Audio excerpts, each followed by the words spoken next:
tourism brand. Perhaps you've heard it, Nebraska Nice.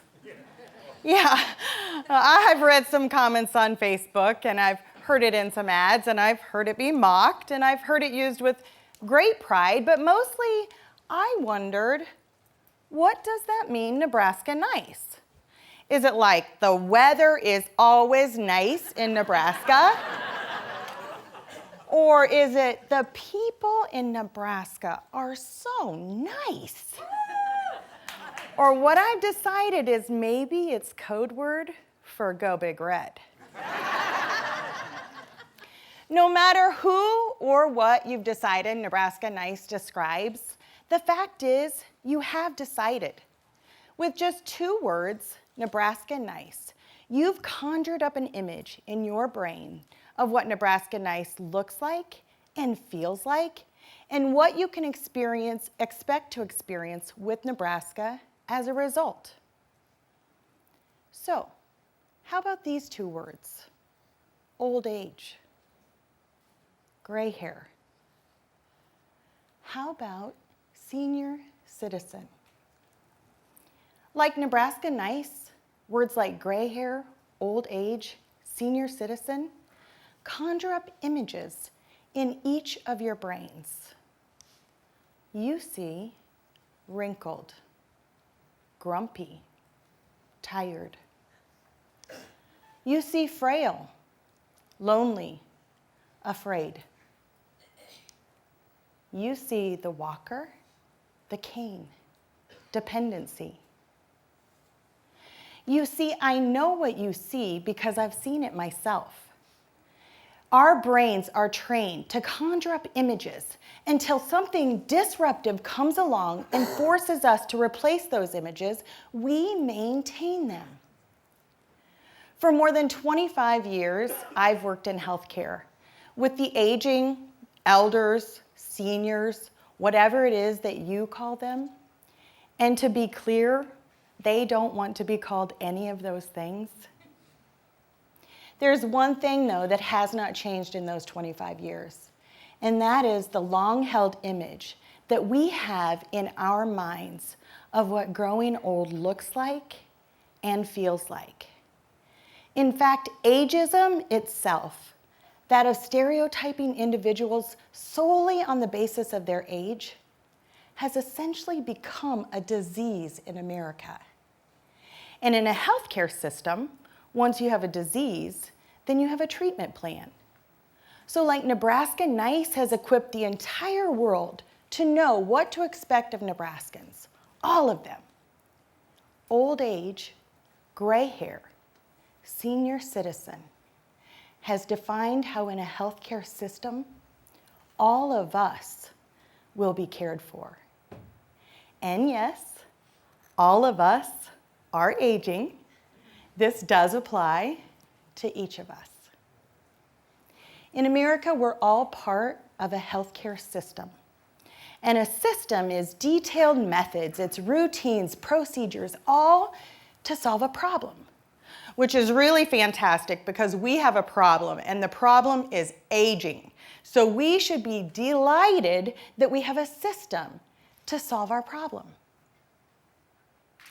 It's when you combine healthcare and system together that this 2-word messiness of images and implications begins to set in. Because we define healthcare as the diagnosis, the treatment, the prevention of injury and illness and disease in human beings. Human beings are people. People are individuals. Individuals are unique, each with their own identity, each with their own story to tell. And here lies the genesis for our conversation. I believe we have a responsibility in healthcare to disrupt the system, because only a disruption to the system will force us to replace those images that we have so long now associated with what growing old looks like. Only a disruption to the system will help the aging get their unique identity back. I think we have to jolt the system and refuse to accept one-size-fits-all healthcare. In fact, I think it's important that we demand that we restore people work. And there is a way. I know of something that can help us to disrupt the system. It's something I call blank page. With blank page, you just start with the story. Who is this man or woman with gray hair? And what has been her or his identity to date? What about that identity is critically important to maintain for the rest of their aging journey? There are no forms, no routines, no systems, just a blank page. And then, how would the rest of those chapters read if they could be written just so? There are countless healthcare and supportive solutions available to help ensure that the unique story in fact be written, but only if we start with a blank page. I love to tell Bill's story for illustration. So Bill's 91, he goes to see his doctor. He's complaining of pain in his right hip. Doc says, "Well, Bill, what do you expect? You're 91 years old." Now, Bill's response, it was the disruption to the system. Bill's response was, "But Doc, I'm not having any pain in my left hip, and it's 91 too." We love Bill. And while Bill was strong-willed enough to be disruptive to the system, the truth is that's rarely the case. Studies have shown that in America, there is such a negative perception toward aging that elders themselves feel less valuable. And hence they sit vulnerable to do unto me one-size-fits-all healthcare. Studies have shown, I read one recently, that the greatest dissatisfier for those who are senior citizens, old age, whatever, that are experiencing the healthcare system, they believe they should be given more choices. And they also believe that their voices are not heard as they're making their decisions through their aging journey. I have the privilege to lead an organization that cares for more than 3,000 individuals every single day who are in various places in their aging journey. And we do an extraordinary job of caring for them. But I don't think caring for them is good enough. And in some ways, it's even systematic. So as I sat back and I took a look at today's healthcare landscape, full of regulations, so systematic, paperwork laden, my question was, where in all of this is the person? Do we know his story? Do we know how the rest of the chapters are to read if they could be written just so? There are countless solutions, but we must first start with the story. Aging is not a disease. You'll never find two 80-somethings just alike or two 90-somethings just alike, so we should never approach any two with the same set of solutions. With blank page, we discover the unique story, the unique difference of every aging journey. With blank page, we make time for people work, and often we end up with vastly different outcomes. Blank page requires three things of us: that we identify, that we clarify, and that we prioritize what's most important to the unique individual. So let me play this out for you.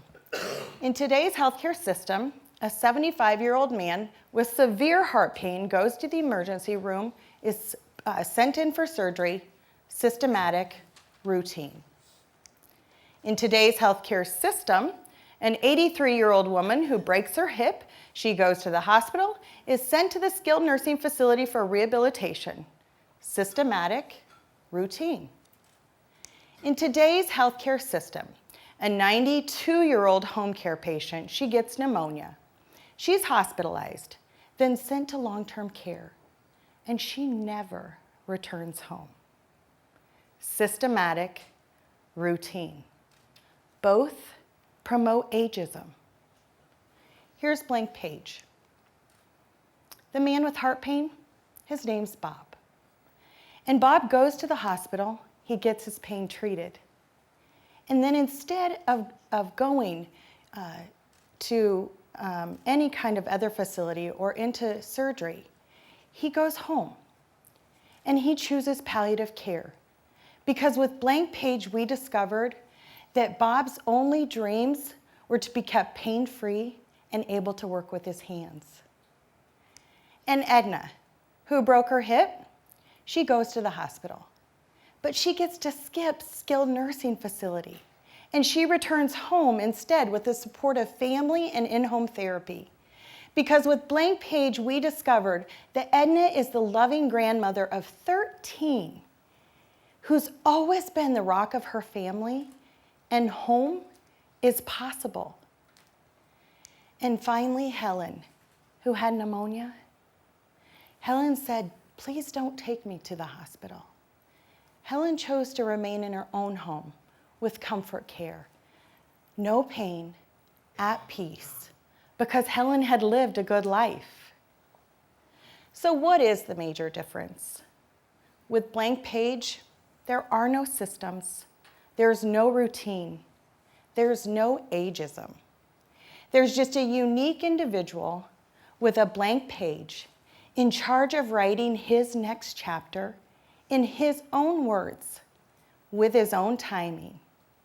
It's people work. So now, what do you see? You're free to see Bob, Edna, and Helen.